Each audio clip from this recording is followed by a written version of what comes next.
sebetulnya yang hari ini yang agak sedikit terlupakan dan barangkali mungkin belum kita belum menjadi concern kita dalam konteks untuk bagaimana menggali PAD itu sendiri, sebetulnya bagaimana kita mengoptimalkan sumber-sumber PAD yang ada gitu.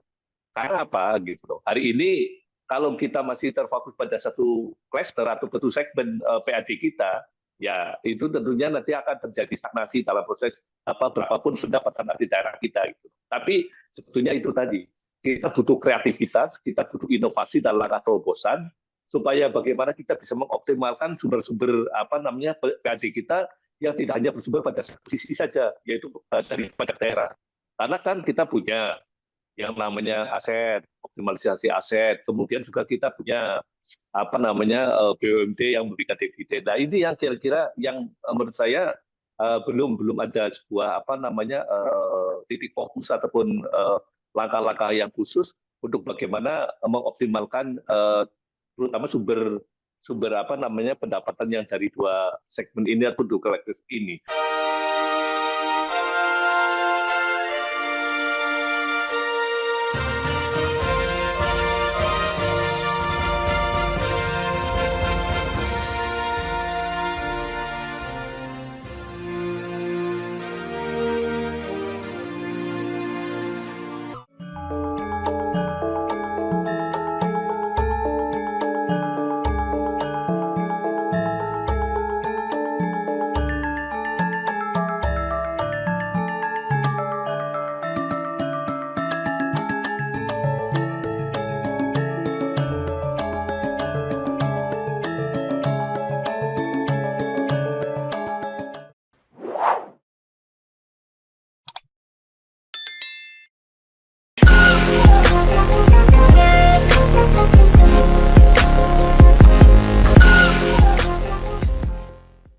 Assalamualaikum warahmatullahi wabarakatuh. Bersama saya Bambang Sadono di kanal Inspirasi Jawa Tengah. Mudah-mudahan kanal ini selalu bisa memberi inspirasi, motivasi, dan edukasi. Kami sedang mempersiapkan beberapa video wawancara untuk menyongsong Pilkada pemilihan Gubernur dan Wakil Gubernur Jawa Tengah 2024-2029. Menurut rencana selain akan kami tayangkan, kemungkinan wawancara ini juga akan kami bukukan. Saat ini saya sudah bersama dengan salah seorang narasumber yang menurut saya cukup penting, yaitu Pak Bambang Haryanto Baharudin. Beliau sekarang adalah Ketua Komisi C DPRD Jawa Tengah. Apa kabar Pak Bambang? Alhamdulillah baik, sehat Pak Bambang. Pak Bambang sehat ya? Alhamdulillah. Pak Bambang Haryanto ini lahir di Banyumas 5 Oktober 1962, mengawali karir di dunia politik dan memilih aktif di PDI Perjuangan, kemudian terpilih menjadi anggota DPRD Jawa Tengah, pernah menjadi Ketua Badan Kehormatan, dan saat ini menjadi Ketua Komisi C yang membidangi masalah keuangan. Nah, pertanyaan saya yang pertama Pak Bambang, Jawa Tengah sedang menunggu hadirnya gubernur baru tahun 2024 ini. Nah, pertanyaannya sebenarnya masalah utama apa saja yang dihadapi provinsi ini 5 tahun mendatang? Ya, jadi saya pikir begini Pak Bambang ya, apa yang menjadi persoalan ke depan 5 tahun ini saya kira belum terlalu banyak signifikan dengan apa yang kita hadapi hari ini. Artinya apa? Iya. Persoalan ini adalah persoalan yang masih terus ada dan itu terus mestinya ini menjadi fokus dan juga perhatian bagi siapapun yang akan memimpin di Provinsi Jawa Tengah. Yang tentunya adalah masalah besar yang kita hadapi hari ini adalah tentangnya pertama, angka kemiskinan kita masih tinggi, kemudian juga tingkat pengangguran, kan begitu loh. Nah, belum ada persoalan-persoalan yang kadang-kadang yang sifatnya barangkali insidentil, misalnya kayak hari-hari ini itu loh, dengan kenaikan harga sembako dan sebagainya. Tapi yang lebih penting lagi adalah bagaimana persoalan-persoalan besar yang hari ini masih menjadi persoalan itu harus bisa diantisipasi dengan visi misi dan rencana program yang harus menjadi perencanaan daripada siapapun yang akan mencalonkan menjadi gubernur dan nanti yang akan terpilih menjadi gubernur. Saya kira itu Pak Bambang. Kalau dilihat dari kemampuan untuk menyelesaikan tadi begitu banyak masalah, terutama dari anggaran. Apakah saya ingin mendapat kepastian, apakah komposisi anggaran Jawa Tengah itu PAD-nya jauh lebih besar daripada transfer dari pemerintah pusat? Ya, jadi kalau dari si proporsi itu kita sudah persentase secara realnya saya tidak dalam rangka untuk berikan angka-angkanya, tapi sebetulnya relatif relatif bagus dari sisi proporsinya. Satu, tapi lebih daripada itu sebetulnya Pak Bambang, kita akan bicara hal yang lain. Sebetulnya yang hari ini yang agak sedikit terlupakan dan barangkali mungkin belum kita belum menjadi concern kita dalam konteks untuk bagaimana menggali PAD itu sendiri, sebetulnya bagaimana kita mengoptimalkan sumber-sumber PAD yang ada gitu. Karena apa gitu? Hari ini kalau kita masih terfokus pada satu cluster atau satu segmen PAD kita, ya itu tentunya nanti akan terjadi stagnasi dalam proses berapapun pendapatan di daerah kita itu. Tapi sebetulnya itu tadi, kita butuh kreativitas, kita butuh inovasi dalam rangka terobosan supaya bagaimana kita bisa mengoptimalkan sumber-sumber PAD kita yang tidak hanya bersumber pada sisi saja, yaitu dari pada daerah. Karena kan kita punya yang namanya aset, optimalisasi aset, kemudian juga kita punya BUMD yang memberikan dividen. Nah ini yang kira-kira yang menurut saya belum ada sebuah titik fokus ataupun langkah-langkah yang khusus untuk bagaimana mengoptimalkan terutama sumber pendapatan yang dari dua segmen ini atau dua kolektif ini. Saya kira itu Pak Bambang. Jadi dengan kata lain Pak Bambang Haryanto, PAD Jawa Tengah itu masih didominasi oleh pajak kendaraan bermotor, Pak.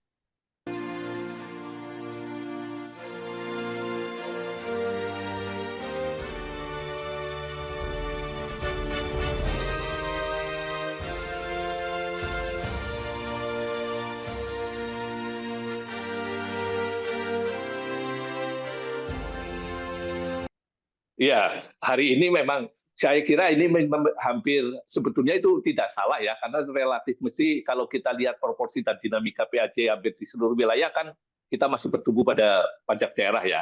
Seperti hanya kalau kita lihat pendapatan negara kan masih seperti itu. Tapi sebetulnya persoalannya bukan itu, tapi sebenarnya kita ada peluang yang barangkali hal ini belum kita itu tadi kita optimalkan gitu. Salah satu contoh begini, meskipun ini hari-hari ini sudah mulai ada sedikit kemajuan dan perbaikannya. Dulu waktu kita wawancara pertama tahun-tahun dulu kan kita pernah bicara bahwa bagaimana kinerja BUMD kita. BUMD kita ada yang istilahnya kerjanya floor to flower kayak gitu loh. Artinya cuma dia menempatkan dana di deposito, kemudian bunganya yang digunakan untuk personal gitu loh. Tapi alhamdulillah hari ini sudah tidak kayak gitu. Kita tata kelembagaan dari BUMD ini. Pertama kita tata kelembagaannya dulu dari sisi badan hukum. Karena bagaimanapun juga yang namanya badan hukum nanti punya impact kepada hal-hal yang lain. Kita tata, kemudian nanti kita awasi dan kita memberikan masukan terhadap bagaimana RKP-nya gitu loh, rencana kerja perusahaan dalam kaitannya dengan nanti kita akan lihat kinerjanya. Saya kira itu Pak Bambang. Baik, sekarang bicara mengenai BUMD, Pak ya. Mungkin sampai saat ini ya, kalau saya tidak salah bahwa di antara BUMD itu baru Bank Jateng ya yang pemasukannya untuk PAD itu signifikan. Nah, apakah ada kemungkinan Pak nanti ada BUMD lain yang bisa berkembang atau bahkan melampaui Bank Jateng gitu kira-kira? Jadi itu tadi saya katakan Pak Bambang. Jadi hari ini kan yang kita bangun pola kemitraan antara Komisi C dengan BUMD ini kan relatif tidak pada tataran mungkin barangkali sedikit out of the box ya gitu loh. Karena mestinya kalau kita bicara tentang tupoksi kita pada tataran coba bagaimana kita mengawasi kan begitu aja gitu loh. Tapi pada tataran tertentu kita juga ikut terlibat yang agak jauh begitu, tapi dalam konteks tetap yang lebih baik. Hari ini kita melihat misalnya begini Pak Bambang, kita punya peluang untuk bagaimana kita katakanlah mendapatkan tetesan hasil dari proses misalnya investasi gitu. Ya. Kan kita tahu bahwa yang namanya Jawa Tengah ini kan sekarang punya kawasan industri besar di Batang gitu loh, KITB gitu loh, itu misalnya gitu loh. Nah maka ternyata apa kira-kira yang BUMD kita bisa masuk ke sana gitu. Nah, hari ini yang sudah masuk ke sana nantinya yang akan berjalan itu adalah yang bergerak di bidang air, PT Tirta Utama, kemudian yang sudah lagi Jipen, ini kaitannya dengan gas. Nah, kita dorong supaya bagaimana bisa mengoptimalkan itu. Artinya apa? Supaya pada saat ada investasi besar-besar masuk ke Jawa Tengah, masyarakat Jawa Tengah dan pemerintah provinsi Jawa Tengah ini tidak hanya menjadi penonton kayak gitu.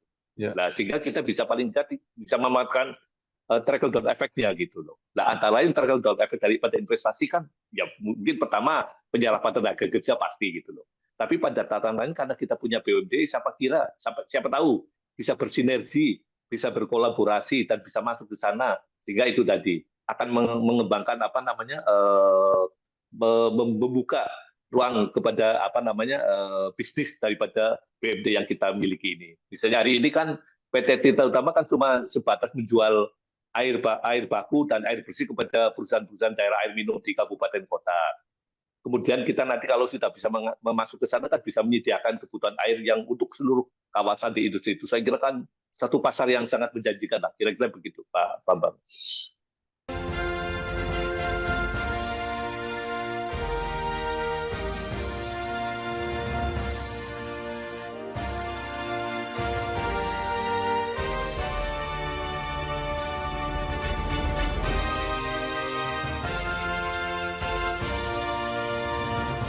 Nah, kalau tadi Pak secara sepintas kita bahas potensi BUMD ya, dan kemungkinan juga ada kegiatan-kegiatan lain dalam rangka meningkatkan PAD maupun APBD.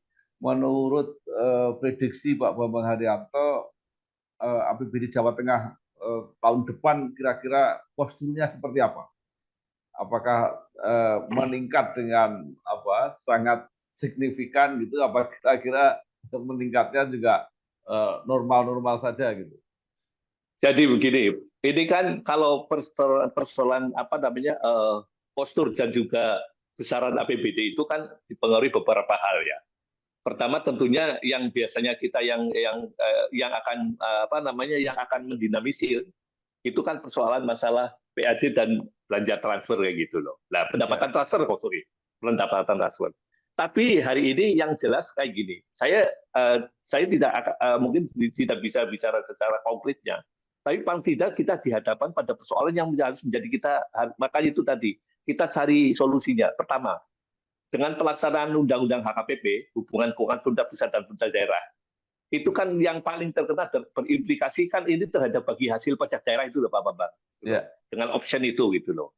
Ini dimungkinkan pasti akan penerimaan untuk provinsi lebih turun dibandingkan kabupaten kota yang selama ini dengan sistem yang beda. Nah, ini kita dihadapkan pada saat itu. Nah, sementara persoalan pendapatan terbesar kita kan tidak bisa memprediksi karena ini tergantung bagaimana ya banyak hal lah ya yang sifatnya mungkin non teknis kayak gitu loh. Nah, itu sepertinya kayak gitu. Nah, sehingga kita dorong sebetulnya pada saat kita melihat seperti ini paling tidak pertama sebetulnya kan persoalan pajak daerah yang kita miliki saja kan itu belum optimal. Pertama, kita masih banyak tagihan. Saya tidak hafal persis berapa piutang kita dalam persoalan seperti ini gitu loh. Yang kemudian mungkin kita bisa belum mengoptimalkan karena apakah benar wajib pajak yang ada di sini ada nggak yang mungkin belum disasar. Contoh kayak gitu loh. Kan masih banyak juga misalnya apa namanya orang-orang yang berkendaraan dengan plat yang bukan Jawa Tengah tapi berdomisili dan menggunakan fasilitas jalan di Jawa Tengah itu kira-kira begitu. Nah, ini kan harus kita cari kira-kira apa yang untuk kita bisa mengarah ke sana. Itu tentunya yang pertama, bagaimana kita memberikan suatu pelayanan yang prima.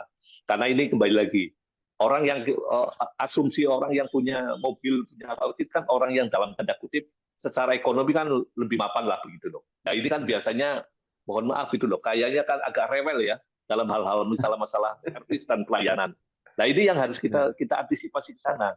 Nah, sehingga dalam konteks dihadapkan pada kita di depan sudah pasti akan ada penurunan, meskipun hari ini belum bisa dipastikan berapa penurunannya, tapi di sisi lain ada peluang-peluang seperti itu, yaitu tadi bagaimana itu tadi penurunan ini bisa ditutup dengan penurunan, kemudian hal-hal lain sehingga ya kita harapkan bahwa APBD ke depan tetap yang penting bukan masalah besarannya, tapi artinya posturnya gitu loh. Artinya pertama bagaimana belanja modal, belanja apa namanya belanja modal ataupun belanja pembangunan ini lebih besar dibandingkan bagaimana belanja operasional ataupun belanja pegawai dulu dikenal seperti itu. Dan yang lebih Ya. gitu lagi sebetulnya itu tadi, kita bagaimana menggali pendapatan ataupun PAD kita tidak hanya sisi pajak daerah, tapi hal-hal lain yang saya katakan di depan tadi. Begitu Bapak.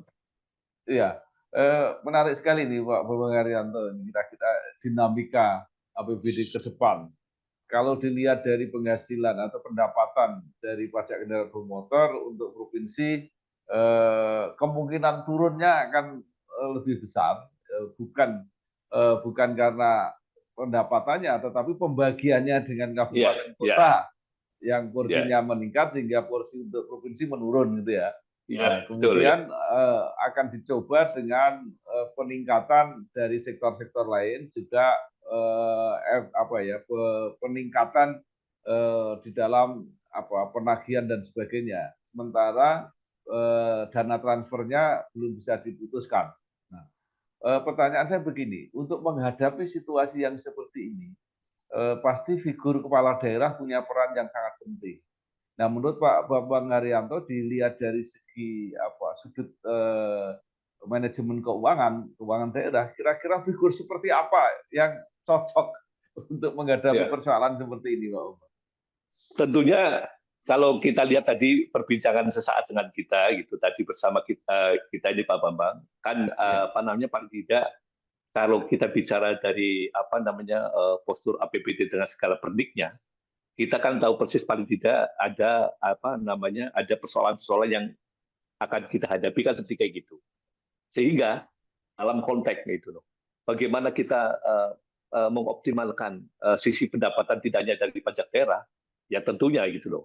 Ini kan tergantung bagaimana top leader kita dalam proses-proses memberikan terobosan dan inovasi begitu loh. Kira-kira begitu. Nah, kira-kira maka daripada itu, ya saya kira hari ini sebetulnya satu apa ya, satu hal yang kita pahami bersama kalau kita melihat bahwasanya pada dasarnya kan yang namanya kepala daerah ataupun top leader eksekutif itu pada dasarnya kan harus menguasai tata kelola pada 3 hal menurut saya.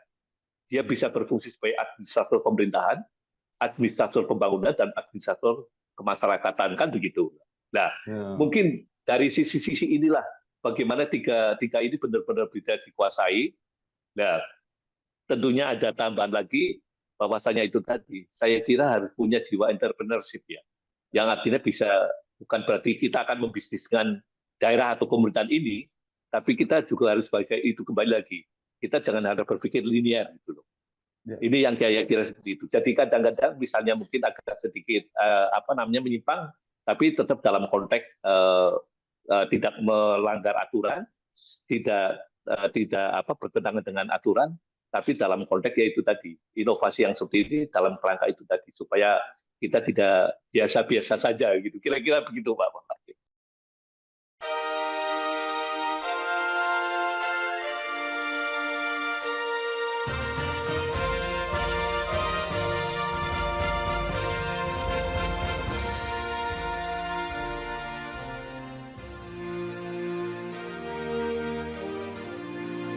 iya. Jadi kalau dilihat dari kacamata anggaran pendapatan maupun anggaran belanja, tentu kan dicari pemimpin yang bisa membantu untuk meningkatkan pendapatan, tetapi sekaligus juga bisa menyesuaikan program-programnya itu sehingga bisa tercover oleh pendapatan yang ada. Kira-kira seperti itu Pak Bambang ya? Ya, maka daripada itu kita butuhkan ya keluasan dalam segala aspek ya dalam hal. Misalnya seperti tadi di depan. Kalau kita bicara sebetulnya kan tidak ada parameter baku ya. Saya yang saya pahami tentang bagaimana kita akan mendapatkan pendapatan transfer misalnya. Ini kan tidak terlepas sebagai mungkin juga keluasan juga apa kepiawaian komunikasi dari pemimpin ini kan kira-kira begitu. Iya. Nah, kemudian juga itu tadi kita dihadapkan pada hal seperti ini. Apalagi gini, saya informasi saja Pak Bambang. Hari ini komisi saya sedang menginisiasi adanya perda tentang pengelolaan barang daerah. Jadi hari ini yang namanya eksekutif itu kan tidak hanya sekedar kuasa pengguna anggaran, tapi kan juga kuasa pengguna barang gitu loh. Jadi set ini akan dibagaimanakan itu kan dari bagaimana itu tergantung bagaimana tidak hanya political will ya, tapi visi daripada juga pemimpin ini akan bagaimana. Nah, kita coba membantu. Hari ini kan kita tahu persis tentunya supaya itu tadi yang saya katakan kita tidak hanya biasa-biasa saja, tapi harus ada inovasi dalam terobosan, kita bantu secara regulasinya. Nah, hari ini komisi saya sedang menginisiasi untuk adanya hanya perda tentang pengelolaan aset. Yang mana pengelolaan aset itu yang nantinya tentunya sesuai dengan bidang kami di komisi C, tentunya punya impact. Impact-nya apa? Yaitu tadi, aset yang kita miliki bisa menghasilkan sesuatu yang menjadi sumber pendapatan asli daerah itu sendiri. Nah, ini yang hari ini sedang kita upayakan, sehingga langkah kita untuk mencari sisi pendapatan lain dari di luar pajak dari aset akan kita bantu dengan bagaimana kita siapkan regulasinya gitu. Itu kira-kira begitu Pak Bambang. Ya, Pak Hartanto, mungkin ini menarik ya untuk memasukkan unsur baru atau mungkin keterampilan tadi mengelola aset. Apakah itu cukup dikelola oleh aparat pemerintah yang ada sekarang atau mungkin memerlukan keahlian yang dari luar sehingga perlu dibentuk lembaga atau badan usaha tertentu seperti itu, Pak Umar? Jadi kalau kita bicara tentang seperti ini kan kita akan terikat kepada perundang-undangan ya, gitu loh, bahwa yang namanya aset itu kan kita kenal adanya aset yang dipisahkan dan aset yang tidak dipisahkan gitu. Aset yang dipisahkan adalah asetnya Pemprov ataupun pemerintah yang dikelola oleh badan usaha milik daerah kan begitu loh. Nah, ini yang dikelola PD. Nah, persoalannya di beberapa daerah sebetulnya ada OPD khusus yang mengelola aset ini. Contohnya kayak di DKI itu biro atau badan, saya nggak lupa. Nah, ternyata di Jawa Tengah kita terbentur kepada persoalan PP-nya yang mengatur tentang penataan struktur organisasi dan tata kerja itu, yang kita kenal dengan SOTK itu. Nah, bahwasannya kita tidak memungkinkan, kan ada parameternya bahwasannya kita tidak memungkinkan ada istilahnya membentuk SKPD atau OPD baru dengan setingkat mungkin eselon 2 atau eselon 3 yang cuma mengurus aset kayak gitu. Nah, sehingga pada waktu ada perubahan perda SOTK kaitannya dengan mandat undang-undang yang bahwa pemerintah provinsi harus punya badan riset daerah gitu, sesuai dengan setelah di pusat ada BRIN, Badan Riset Nasional, maka Pansus pada waktu itu merekomendasi supaya kita bisa membentuk adanya UPTD, unit pelaksana teknis daerah yang seperti kayak gitu. Jadi saya kira itu nanti mengarah ke sana Pak Bambang. Nah, sehingga yang hari ini yang mestinya adalah kita dorong dengan regulasi untuk bagaimana bisa memanfaatkan 4 tahapan yang menjadi kewenangan pengelola aset itu sendiri. Jadi sebetulnya kan aset yang dikelola itu kan harus dipikirkan pada 4 tahapan ini, yaitu bagaimana perencanaannya, kemudian penata usahaannya, artinya penginventarisasinya itu, kemudian pengamanannya, jangan sampai aset kita supaya tidak menjadi hilang dan sebagainya itu pengamanan. Dan yang lebih penting yang terlupakan itu pemanfaatannya itu. Nah, padahal kalau bicara tentang pengamanan ini pasti berkaitan dengan belanja, karena pasti APBD akan mengeluarkan pengamanan, misalnya untuk pembikinan sertifikat, untuk pembikinan patok dan sebagainya. Ini yang kecil-kecil atau mungkin perlu supaya aman. Ini pasti belanja. Tapi pemanfaatannya ini, nah ini akan mengeluarkan. Sehingga sekali lagi kita akan mendorong lewat perda ini supaya ada itu tadi hal yang tidak biasa-biasa saja, sehingga pemanfaatan ini jangan sampai dilupakan. Nah, tentunya kita harus luwes ya dalam pemanfaatan seperti itu. Nah, mudah-mudahan nanti ini perda ini baru usulan, belum boleh dibahas begitu. Nah, mudah-mudahan nanti itu bisa di handle oleh UPTD kita, sehingga bisa benar-benar apa yang kita harapkan bersama bahwa aset yang kita miliki akan punya guna dan hasil guna dalam bentuk itu tadi memberikan kontribusi PAD itu akan bisa diwujudkan. Saya kira itu Mas Bambang.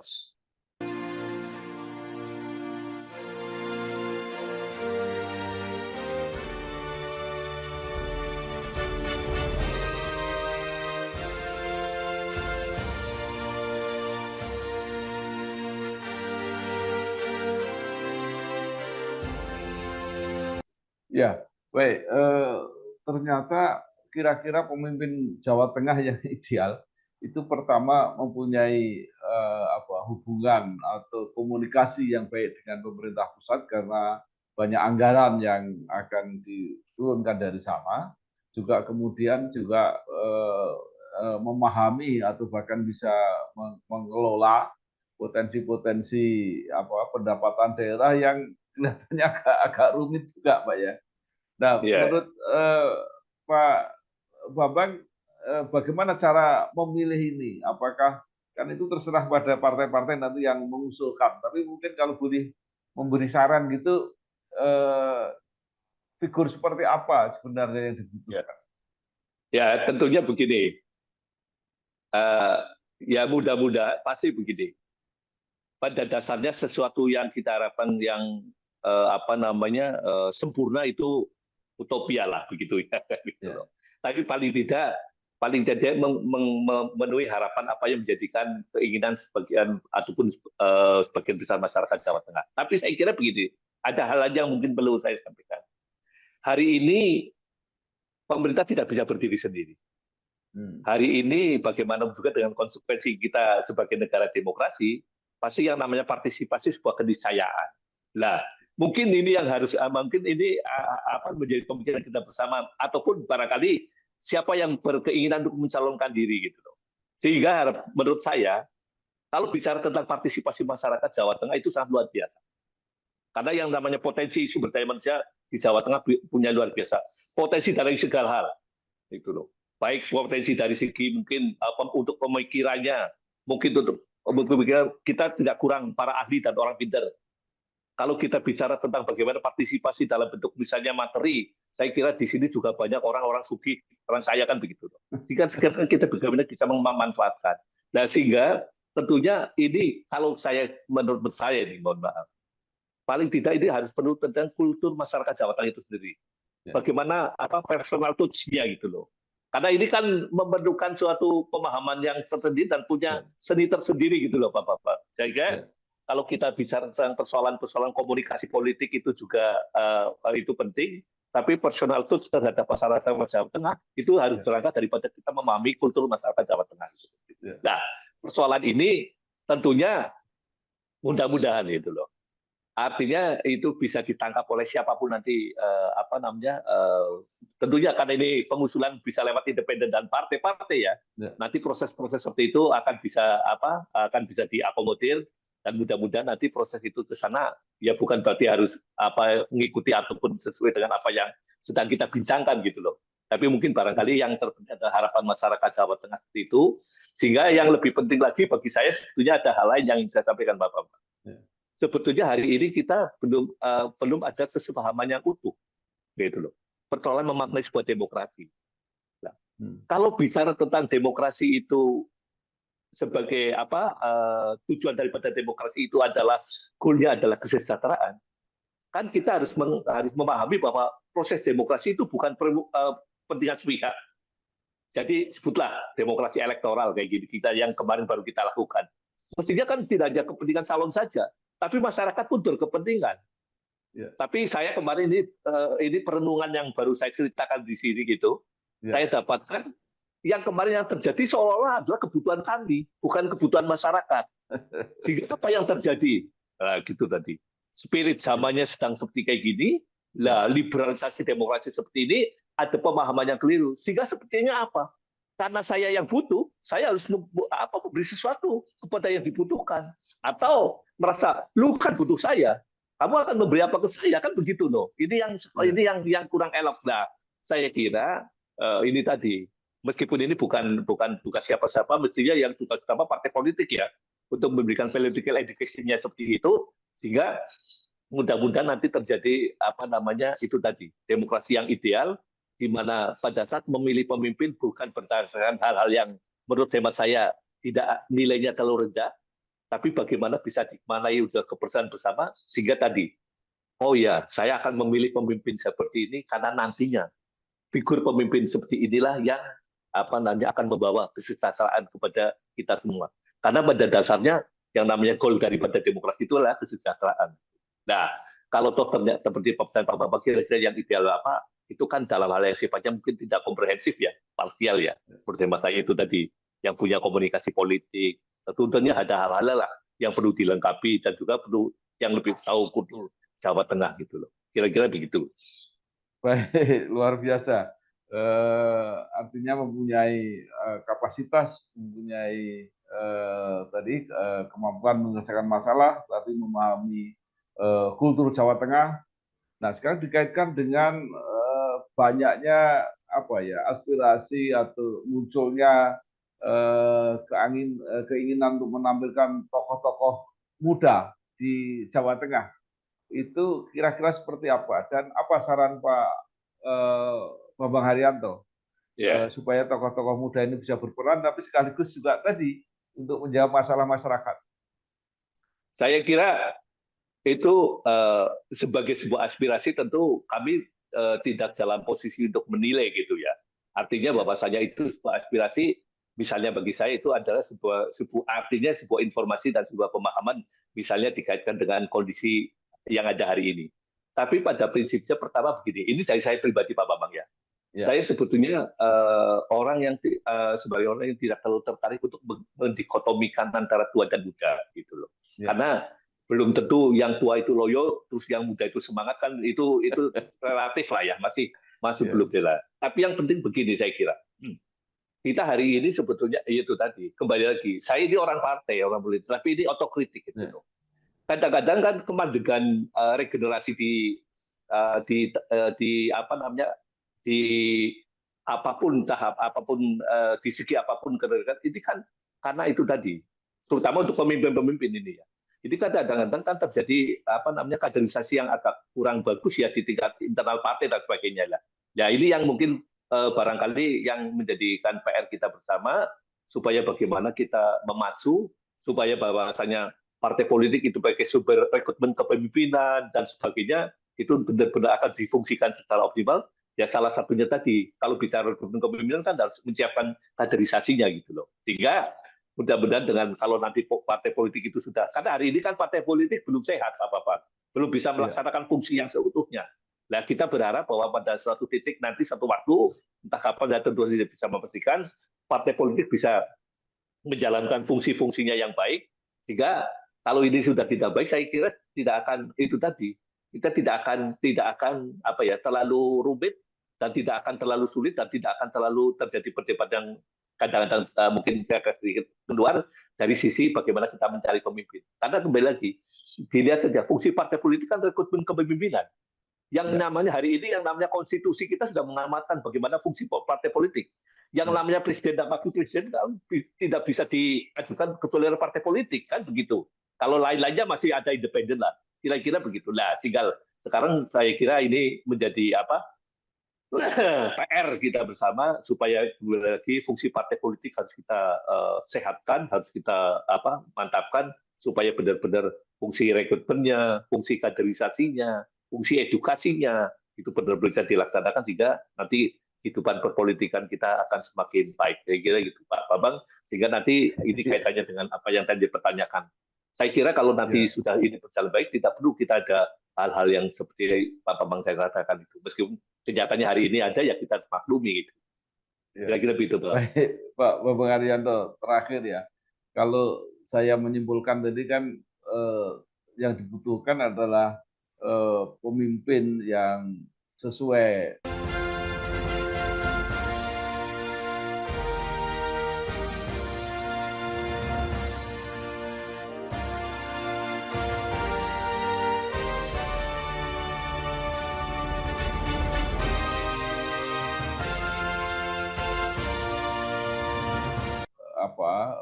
aspirasi masyarakat, memahami masyarakat itu ditunjukkan dengan proses yang demokratis, tapi sekaligus kan juga harus bisa menjawab, menyelesaikan tantangan yang dihadapi oleh daerah yang dipimpin. Nah, kalau mungkin Pak Bambang Haryanto boleh memberi saran gitu ya, itu kira-kira bagaimana model rekrutmen, artinya membangun wacana supaya partai-partai walaupun punya kewenangan untuk mengusulkan itu akan terpilih figur-figur yang seperti yang tadi diidealkan oleh Pak Bambang Haryanto? Ya. Saya kira ini bukan dari partainya ya. Mungkin dari para ini kewajiban seluruh stakeholder. Artinya mungkin kayak gitu loh. Kalau ini justru sepertinya kayak gini. Kalau ternyata hari ini kan kita kadang-kadang itu seperti saya dikatakan proses rekrutmen kepemimpinan di partai ini kan belum terlalu ideal sesuai dengan apa menjadi fungsi partai. Dan saya kira mungkin bisa gitu loh untuk menjadi penyimbang. Saya kira masyarakat juga bisa memfungsikan sebagai rekrutmen kepemimpinan. Artinya apa gitu loh. Mungkin meskipun barangkali kayaknya kalau mungkin hari ini kalau kita mungkin kalau mungkin orang Jawa bilang kayaknya ngayawara ya, tapi tidak masalah. Misalnya kita menginginkan pada suatu saat ternyata itu ada pemimpin yang hadir karena benar-benar didukung oleh masyarakat secara apa namanya utuh gitu loh. Artinya utuh itu tidak jangan dukungan yang sifatnya dalam tanda kutip itu seperti kalian katakan transaksional dan sebagainya. Tapi benar-benar berbeda. Ini yang saya kira nanti bisa untuk penyimbangan seperti itu Pak Bambang. Sehingga hari ini makanya saya sampaikan kepentingan apa namanya pergantian kepemimpinan atau proses demokrasi, apakah itu namanya pilkada, apakah itu namanya pileg dan sebagainya, itu harus menjadi kepentingan kita bersama. Sehingga harapan kita apa yang tadi Pak Bambang, saya dalam posisi saran saya yaitu tadi supaya bagaimana itu juga menjadikan istilahnya menjadi PR juga bagi masyarakat untuk bisa untuk menyimbangkan seperti itu. Katakanlah gitu loh. Itu tadi misalnya, oh ternyata masyarakat sebagian masyarakat punya pandangan seperti itu. Tapi kok ternyata figur ini memang agak tidak ada keinginan atau apatis. Ya mungkin kita dorong. Lah, itu kita dorong kan banyak hal. Tapi sekali lagi itu loh. Itu dalam konteks yang benar-benar murni loh ya. Artinya benar-benar karena bonding ini karena terjadi karena benar-benar ketulusan. Bukan karena by design gitu loh. Apakah kira-kira begitu? Jangan sampai misalnya ada Solo mendukung ini, tapi pada dasarnya itu cuma dukungan-dukungan yang sifatnya by design gitu loh. Tapi dukungannya benar-benar murni.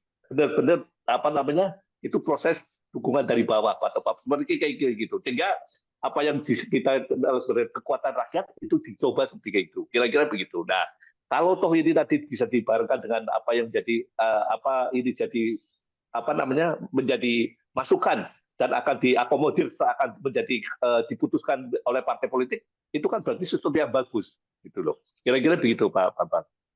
Baik, terima kasih sekali Pak Bambang Haryanto Baharudin, Ketua Komisi C DPRD Jawa Tengah, yang sudah memotret kebutuhan pemimpin ideal Jawa Tengah dari sudut manajemen keuangan dan anggaran. Mudah-mudahan ini membantu kita semua untuk melahirkan pemimpin yang ideal di Jawa Tengah.